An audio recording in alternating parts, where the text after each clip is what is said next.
عروہ بن مسعود جب واپس گئے مشرکین مکہ کی طرف سے مذاکرات کر کے میدان حدیبیہ میں واپس گئے تو مشرکین مکہ نے کہا کیا خوشخبری لائے ہو؟ کیا حضور علیہ السلام حدیبیہ سے واپس چلے جائیں گے؟ کیا ہمارا مکہ بچ جائے گا فتح ہونے سے؟ کیا عرب کے اندر ہماری حکومتیں رہیں گی؟ یا رسول اللہ غالب آ جائیں گے؟ اس نے کہا نہ پوچھو۔ انہوں نے کہا کیا ہوا؟ انہوں نے کہا اے قوم واللہ لقد وفدت علی الملوک ووفدت علی قیصر وکسری والنجاشی واللہ ان رأیت ملکا قط یعظمہ اصحابہ ما یعظم اصحاب محمد محمدا۔ انہوں نے کہا کیا پوچھتے ہو؟ میں بڑے بڑے درباروں میں گیا، میں قیصر و کسریٰ کے دربار میں گیا، میں نجاشی کے دربار میں گیا، لیکن جو منظر میں نے محمد عربی کے دربار کا دیکھا میں نے کہیں نہیں دیکھا۔ اس نے کہا کیا دیکھا؟ انہوں نے کہا واللہ ان تنخم نخامتا الا وقد فی غف رجل منہم فدلک بها وجهه وجلدہ۔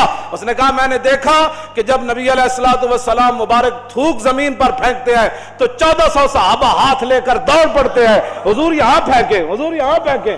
اور جب حضور تھوک مبارک پھینک دیتے ہیں پھر وہ اپنے ہاتھوں پہ مل کر اپنے منہ پر ملتے ہیں ایسے کر کے۔ وَإِذَا تَوَضَّأَ كَادُوا يَقْتَتِلُونَ عَلَى وُضُوئِهِ۔ جب رسول اللہ وضو فرماتے ہیں تو وضو کا پانے لینے کے لیے صحابہ ایسے دوڑتے ہیں، قریب ہے کہ ایک دوسرے کو قتل کر دے کہ یار زور کا تو نے لیا، اثر کا تو مجھے لینے دے کم از کم۔ وَمَا يُحِدُّونَ النَّظْرَ إِلَيْهِ تَعْظِيمًا لَهُ۔ فرمایا ایسے آنکھ اٹھا کر بھی حضور کی طرف نہیں دیکھتے، کہیں دیکھنا بھی بے ادبی نہ بن جائے۔ وَإِذَا أَمَرَهُمْ ابْتَدَرُوا أَمْرًا۔ حضور ایک کو حکم دیتے ہیں جاؤ جا کر یہ کام کر کے آؤ، 1400 صحابہ اس حکم کو بجا لانے کے لیے دوڑ پڑتے ہیں۔ زاں کے ملت را حیات از عشق اوست اور برگو ساز کائنات از عشق اوست۔ اقبال کہندہ فرنگی را دل زیر نگینست۔ اقبال کہندہ آج تک فرنگی ایک دل تے قابو نہیں پا سکے۔ متاعو ملک است و دین است۔ انہاں کیوں نہ ملکاں تے قبضہ ضرور کیتا ہے لیکن دین تے قبضہ نہیں کر سکے۔ کیوں جی خداوندے کے در تحفے حریمش۔ اقبال کہندہ جتنے چمچے کڑچے گئے وائٹ ہاؤس کا طواف کرتے رہے اور ملکہ برطانیہ کا طواف کرتے، خداوندے کے در تحفے حریمش۔ کہندہ وہ جتنے تمہارے چمچے کڑچے گئے یا حکومتیں کرتے رہے اور تمہارے دروں کا طواف کرتے رہے، صد ابلیس است یک روح الامین است۔ کہندہ لکھاں ابلیس ضرور گئے لیکن محمد عربی کا ایک غلام بھی تمہارا طواف کرنے کے لیے نہیں گیا۔ یہ بات ہے۔ تم کیا سمجھتے ہو حضور کا دین ایسے چلا جائے گا؟ نہ یہ دین اپنی پاور رکھتا ہے۔ اس لیے اس دین پر کوئی غالب نہیں آ سکتا۔ ملکوں پر تم نے قبضے کر لیا، یہاں بھی 100 سالہ برطانیہ رہا تو 1947 کے بعد پھر حضور کے غلام میدان میں آ گئے۔ تم نے ہمارے کیا چھوڑا؟ یہاں تو کوئی چیز ہی نہیں چھوڑی۔ ہماری عزت تو یہ ہے بمصطفیٰ برساں خیش را کے دی ہماؤز گرباؤ نہ رسیدی تمام بولابیس۔ امت مسلمہ کی وجہ پتھروں سے نہیں ہے، ہیروں سے نہیں ہے، تیل کے کنویں سے نہیں ہے، روٹی سے نہیں ہے، سڑکوں سے نہیں ہے، جہازوں سے نہیں ہے۔ امت مسلمہ کی عزت محمد عربی کی غلامی کے اندر نہیں۔ تم نے جس کو عزت والی باتیں سمجھی ہیں وہ تو ہمارے بڑوں نے، صحابہ کرام نے۔ حضرت نعمان بن مقرن آئے جب یزدگرد کے دربار میں، اعلیٰ قالین بچھے ہوئے تھے اور بڑے بڑے قیمتی، تو آپ نے اپنی تلوار اور نیزے سے ان کو پھاڑنا شروع کر دیا۔ وہ کہنے لگے یہ تو ہم نے آپ کی عزت کے لیے بچھایا ہے۔ جب آپ کرسی پر بیٹھے تو وہ سونے کی بنی ہوئی تھی، آپ بیٹھے تو فوراً کھڑے ہو گئے۔ تو یزدگرد کہنے لگا کہ آپ نے شاید کبھی سونا دیکھا نہیں ہے، ہم نے تو آپ کے احترام کے لیے، آپ چونکہ ہمارے مہمان آئے ہیں اور مذاکرات کرنے کے لیے آئے ہیں، سعد ابن واس کے جرنیل جو آپ کے ہیں انہوں نے آپ کو بھیجا، تو ہم نے آپ کے اعزاز کے لیے سونے کی کرسی بچھائی ہے، پہلے تو آپ نے ہمارا قالین پھاڑ دیا، تو اب آپ سونے کو جو ہے اٹھ کھڑے ہوئے، فرمایا سننا ہے تیرا قالین میں نے اس لیے نہیں پھاڑا کہ مجھے کو اس قالین سے دشمنی تھی، یہ جو تو نے بچھایا تھا یہ ریشم کا تھا اور ہمارے آقا و مولا نے ریشم سے کے استعمال سے منع فرمایا، اس لیے میں نے اس کو پھاڑ دیا، باقی رہ گیا یہ سونا۔ تو یہ کہتے ہیں ہم نے دیکھا نہیں ہے، سونے کو پک طرف کر، یہ سونا میں نے اس لیے اوپر نہیں بیٹھا کہ ہمارے آقا و مولا نے اس سے منع فرمایا ہے، سونے کی تعظیم میں میں نہیں کھڑا ہوا، اپنے نبی کا حکم ماننے کے لیے میں کھڑا ہوا۔ یہ ہے وہ باتیں جو اسلام کی ہیں، تو جنہوں نے نہیں پڑھا وہ یہاں بھی امت مسلمہ کو گمراہ کر رہے ہیں اور گمراہی کی باتیں پھیلاتے ہیں۔ آپ اپنے کان بند کر دیں، اگر ہم کوئی آپ کو گمراہی کی بات بتا رہے ہیں بے شک اپنے کان بند کر دیں، اور اگر آپ کے کان میں وہ بات جا رہی ہے، کیوں جی قادت القلوب ان یتیرا، قریب سی کہ وہ دل بھی جڑے نا جدوں بیت المقدس آزانا ہوئی نا الحمدللہ معز الاسلام بنصری و مذل الشرک بکاری. جب صلاح الدین ایوبی بیٹھا، پوری فوج بیٹھی، تو محی الدین بن زکی نے جب یہ خطبہ پڑھا نا، وہ قریب تھا کہ اذانیں جب ہوئی تو قریب تھا سارے مسلمانوں کی روحیں بھی پرواز کر جاتی. تو اگر ہم آپ کو ایسی باتیں سناتے ہیں حضور کی عشق اور محبت کی کہ قریب ہے کہ آپ کی روحیں بھی اوپر اڑ جائے، تو پھر آپ کان بند نہ کرے.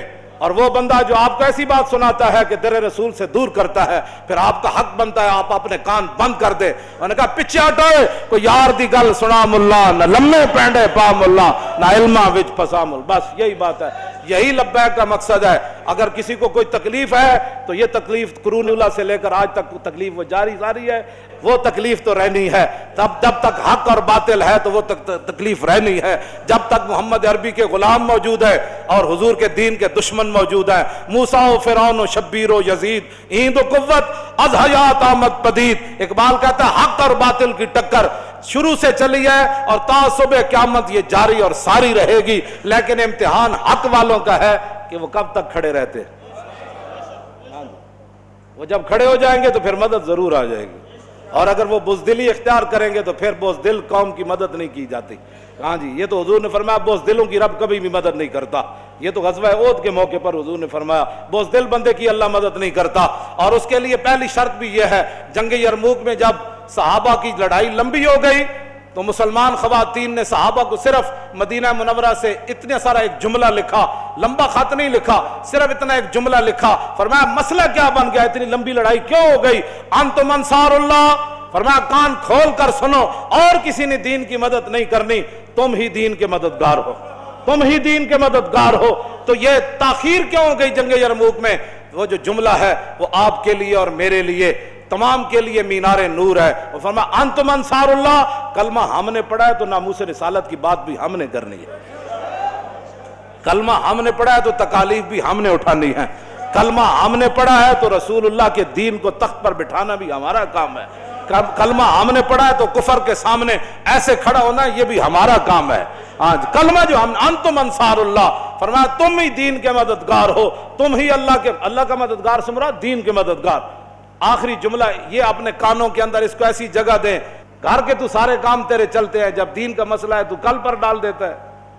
حضرت سیدنا صدیق اکبر نے حضرت عمر کو جو وصیتیں کی نا لمبی چوڑی، ان میں سے ایک یہ بھی تھی. فرمایا عمر بہت سارے اللہ کے معاملات ہیں جو رات کو کیے جائیں تو وہ دن کو، رات والے دن کو قبول نہیں کرتا، دن والے رات کو قبول نہیں کرتا. معنی یہ تھا کہ دن والا کام تو نے رات پر نہیں ڈالنا اور رات والا کام دن پر نہیں ڈالنا. بہت سارے معاملات ایسے ہیں جو اللہ رات کو ہی قبول کرتا ہے اور دن والے دن کو ہی قبول کرتا ہے. تو یہ حضرت عمر کو وصیت تھی کہ میں تو جا رہا ہوں، یہ نہ ہو کہ کیسر و کسرا فتح ہونے میں تاخیر ہو جائے. میں تو جا رہا ہوں، میں تو ہموار کر کے ساری زمین، یہ نہ ہو کہ حضور کا دین پھیلنے میں کوئی ایک لمحہ بھی تاخیر ہو جائے. ہاں یہ حضرت عمر کو صدیق اکبر نے فرمایا آج دین کیوں نہیں تخت پر آ رہا؟ جس سے بات کرو وہ گھر کے لیے تو بڑا مخلص ہے، لیکن جب دین کی بات آئے تو کہتا ہے میرے پاس ٹائم ہی نہیں. میں آپ کے لیے دعا گو ہوں. بھائی دعا گو جن کا ہم کام کر رہے ہیں نا وہ دعا ہمارے لیے فرماتے ہیں. ہم نے تیرے لیے دعا کی درخواست نہیں کی، تو دعائیں کرتا رہے لیکن عملاً آنا میدان میں کام کر دین کا. ہاں جی، وہ تو آپ ہر بندے کا کام ہے کہ آپ جس طرح اپنے گھر کے ساتھ حساس ہے نا، اپنے بچوں کے لیے حساس ہے، دین کے لیے ایسے حساس بن جائے. تو یہ عذر آپ میرے سامنے تو کر سکتے ہیں نا. اقبال کہتا لرزم از تو شرم چو روزے شمار، پرصدت آب روئے روزگار، حرف حق از حضرت ماں بردئی، پس چرابا دیگرانہ سپردئی. اقبال کہتا ہے جب میں قیامت کا تصور کرتا ہوں تو پانی ہو جاتا ہوں، لرزہ پر اندام جا ہو جاتا ہوں، کانپنا شروع کر دیتا ہوں. کیوں؟ کہا کہ قیامت والے دن جب رسول اللہ نے پوچھ لیا کہ اقبال اس دین کے لیے تو میں بدر سے لے کر تبوک تک گیا، میں نے 13 سال مکے میں گزارے، اور بتا لوگوں نے مجھے یہاں پتھر مارے، میرے چچا جان کے جگر اور کریجے نکالے اور سارے معاملات ہوئے، بتا تو نے میرے دین کے لیے کیا کیا؟ ایک سوال ہی کافی ہے امت کے لیے.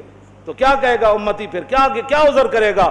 آذا یوم لا ینطقون ولا یوزرنہم فیاض. سورہ مرسلات کے اندر اللہ نے فرمایا وہ دن وہ ہوگا جس دن کسی کو بولنے کی اجازت نہیں ہوگی. ایتھے تھے لوگ بڑھ کر دیں نا، وہاں تو زبان پر مور لا دیجئے. اور ولا یوزن لہم فیعتذرون، اور یہ بھی اجازت نہیں ہوگی کہ بندہ معذرت کرے کہ نہیں جی میرے پیٹ میں بڑا درد تھا اس دن. معذرت بھی نہیں، بولنے کی بھی اجازت نہیں. بتاؤ پھر قیامت والے دن حضور کے سامنے کیسے پیشی ہو؟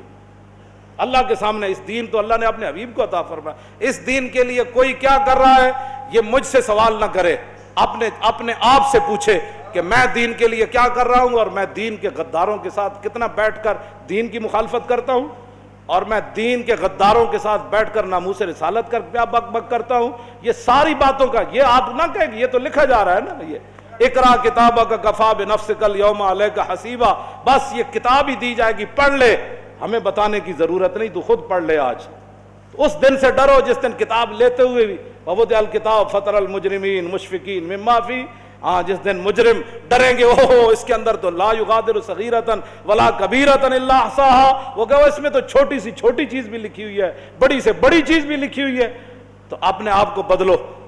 یہ صرف تقریریں سننا کوئی مقصد نہیں ہے، حضور کے دین کو آگے لاؤ، آگے منہ آ گیا تو آگے کی طرف چلو، پیچھے کی طرف بس چلو۔ منہ آ گیا تو آگے کا سوچو کہ حضور کے دین کو ہم نے تخت پر کیسے لانا ہے۔ وہ جملہ پھر رہ گیا، وہ مکمل ہی ہو جائے، انتم انصار اللہ، کیا کہا جی؟ انتم انصار اللہ، تم ہو اللہ کے مددگار۔ صحابہ کو صحابیات نے خط لکھا مدینہ منورہ سے جنگ یرموک میں، فرمایا انتم انصار اللہ، تم ہو اللہ کے مددگار۔ کان کھول کے سنو، واللہ ینصر من نصرہ، اللہ اسی کی مدد کرتا ہے جو پہلے اللہ کی مدد کرتا ہے۔ معنی کیا ہے؟ جو پہلے میدان میں اترتا ہے مدد پھر اس کی آتی ہے، جو گھر میں سویا رہتا ہے اس کی مدد نہیں آتی، جو باتیں کرتا رہتا ہے اس کی مدد نہیں آتی، جو تقریریں کرتا رہتا ہے اس کی مدد نہیں آتی، جو منصوبہ بندیاں بناتا رہتا ہے اس کی مدد نہیں آتی۔ پہلے جو اللہ کی مدد کرے، واللہ ینصرو، پھر اللہ مدد حال میں بھی فرماتا ہے، پھر مستقبل میں۔ پہلی شرط ہے کہ نصرہ، ماضی میں کسی نے اللہ کی مدد کی ہو، اللہ کے دین کی مدد کی ہو۔ آؤ اس دنیا کی شرمندگی، قبر کی شرمندگی، حشر کی شرمندگی سے بچنے کے لیے دین کی مدد کرو، دین کے ساتھ کھڑے ہو جاؤ۔ حضور کی عزت ناموس کی بات سننی نہیں، بس کیا جو بات کرنے لگے ان کا تاجدار ختم نبوت اور تاجدار ختم نبوت